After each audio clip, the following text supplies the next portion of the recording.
legislativo e do executivo. Você diminui o custo de campanha, né? E aí é uma coisa que a gente teria de evoluir mais na questão dos números. Mas a partir do momento que você tem eleições muito mais regionalizadas, um candidato a deputado federal, ele vai ter que focar naquela região dele, vai trabalhar dentro da população. Mas você está falando isso casando com a lógica do distrital, né? Porque se eu mantiver a lógica do sistema atual, mesmo que eu desencontre o custo da eleição, mas não porque o distrital eu acho que diminui o custo. Sim, eu concordo todas com você, essas ideias seriam compiladas num único projeto. É claro que podemos pegar algumas e adotá-las separadamente, adaptando às circunstâncias. Mas eu acho que o principal de tudo são esses dois. É a criação da consciência do papel de cada um dos poderes na população. É engraçado que a tendência aqui no Brasil atualmente é o contrário de se encontrar, né? Assim, há um movimento razoável de eleições gerais. De eleições gerais. A Lucy Politon, uns anos atrás, fez um comentário, fazendo um comentário do jornal, fez um comentário interessante. Eu acho que é um desperdício, porque se as pessoas só pensarem em eleição a cada 4 anos, elas vão, de alguma forma, também perdendo a noção de que elas têm que se interessar e acompanhar o que está acontecendo.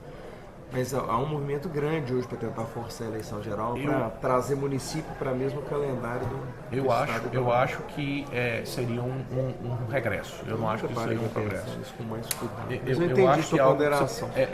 Você separando, porque o que acontece? Vamos supor, esse ano nós vamos eleger só todos os cargos do Executivo.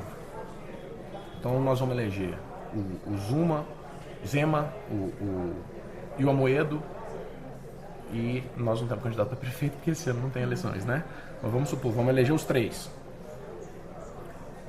O Congresso que vai começar, o Congresso que está hoje, ou o Legislativo que estaria hoje, ou a partir de 2019, já está há 2 anos. Com 2 anos, haveria uma possibilidade de renovação do Congresso. E isso, inclusive, é um instrumento para que o político não se utilize, porque a partir do momento que o político sabe que ele vai ficar 4 anos com aquele Congresso, ele vai ter que fazer uma colisão para conseguir passar aquilo que eles querem, e vice-versa. A partir do momento que o cidadão tem a possibilidade de, depois de 2 anos, fazer uma análise do trabalho legislativo ou uma análise do trabalho executivo, do poder executivo, a possibilidade de mudança é muito maior. E você... de vez em quando falta palavra em português, mas você tira as correntes, você desamarra o executivo do legislativo e vice-versa. Então não cria aquela coisa do... Diminui a relação. Eu não preciso dessa Câmara ou desse Senado durante toda a minha eleição. Se eles não estão me ajudando, nós vamos ter que trabalhar na midterms para poder mudar esse Congresso, para poder passar a minha mensagem, para poder conseguir fazer o que eu preciso.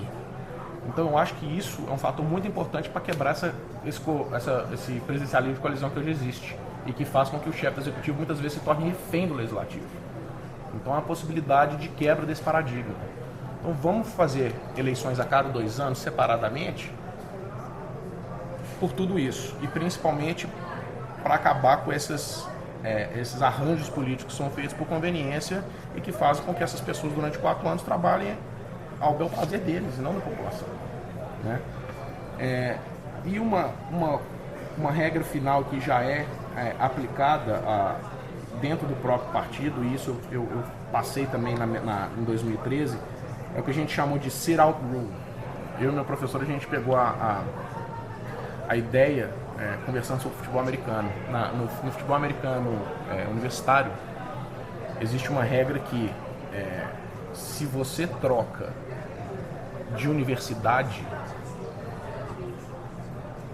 por qualquer motivo que seja e que você é um atleta, você tem que ficar 1 ano fora do time para poder voltar, para evitar com que as universidades ofereçam condições melhores para que o atleta... o atleta disputa 1 ano aqui, não, aí a universidade de cá, vem cá, não, mais 1 ano. E acaba com um camarada em 4 anos está em 4 universidades diferentes. Então se você disputou a universidade no primeiro ano, universidade A, aí eu quero ir para a universidade B, não tem problema nenhum. No 2º ano você não vai julgar, no 3º ano você pode julgar, não tem problema nenhum. Então a ideia seria, e existe essa questão dentro do Senado americano e que é muito discutido, e o Trump, apesar de não ser o maior fã do Trump, politicamente, socialmente, economicamente, não afetou minha vida em nada, graças a Deus, que era uma preocupação que eu tinha, é de colocar termos, limite nos termos, nos mandatos, termos, né, nos mandatos dos deputados. Não deixá-los reelegê-lo, porque eu acredito que um vereador, um senador, quem quer que seja, que esteja executando um bom trabalho, deve ter uma segunda chance de dar continuidade àquilo que ele está fazendo. Mas a partir do momento que ele é reeleito, sit out, vai embora. Isso está na proposta do João também, na proposta Pois é, de reforma. mas eu acho que não precisa ser uma proposta, uma saída ad eterna. Até porque se aquele que sucede um deputado que foi reeleito não fizer um bom trabalho... Na verdade, a proposta lá é de proibir dupla reeleição. Não fala que o cara não pode voltar depois, não. Sim. Pode voltar depois. Basicamente aplicar o mesmo critério do Das executivo. regras executivas. Do executivo. Eu acho que poderia até estender um pouco mais, para te falar a verdade. Eu acho que um camarada que ficou 8 anos como senador, como vereador, ele pode ficar 8 anos fora. Para não haver nenhum tipo de conflito de interesse durante esse tempo que ele está fora. Porque eu acho que é tempo suficiente para desamarrar as arestas existentes do tempo do mandato parlamentar, principalmente na questão do legislativo, né? Uma questão muito importante que nos Estados Unidos acontece já em algumas situações é a desincompatibilização do cargo para alguém que já é mandatário tentar se eleger para outro cargo. Então, por exemplo, Matheus, depois de 2 anos, vai tentar, vamos supor que essa regra daqui de separação das eleições por poder legislativo e executivo aconteça. O Matheus, depois de 2 anos como vereador, vai tentar a sorte como prefeito. Vamos supor que a eleição é no ano de 2019. No dia 31 de dezembro de 2018, o Matheus está fora.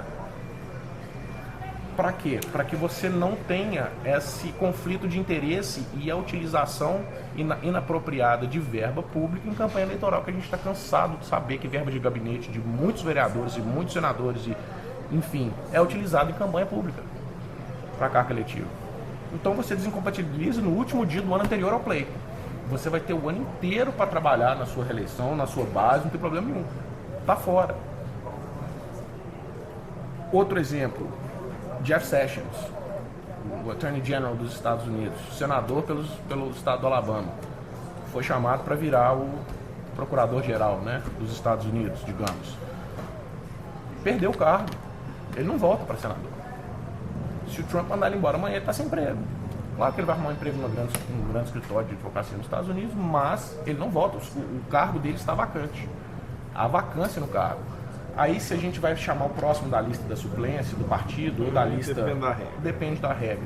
Mas a pessoa que sai de um cargo eletivo para ocupar um cargo de confiança quebrou o elo de confiança com o voto daquele cara que espera que ele fique lá 4 anos. Então a desincompatibilização tem que haver.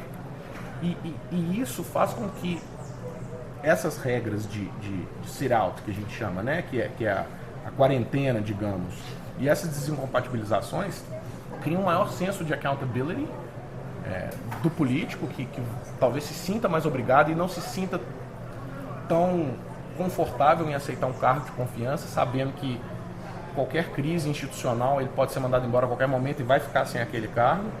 E ao mesmo tempo você possibilita a alternância no poder, porque aquele camarada ele não mais representa a população do Estado, ele representa o poder executivo, por exemplo, no caso do Jeff Sessions, e aquele camarada que entrou no lugar dele, ele sim vai estar representando a parcela da população, claro que ele é representante de todos, mas a parcela da população que votou nele. Então eu acho que essa alternância no poder dessas regras todas, ela possibilita por isso. Também por isso, né? Essa regra que vocês já aplicam dos limites de reeleição. E o downgrade eleitoral? Qual é a sua opinião sobre isso? O sujeito que sai de senador e vira deputado. Ele sai de deputado, vira deputado estadual. Pois é. Sai de deputado estadual, vira vereador. Eu sou contra carreira política. Isso é uma forma de carreira política, porque eu acho que uma forma mais estranha, né? É estranha, porque é um caminho regresso, não é? Você não está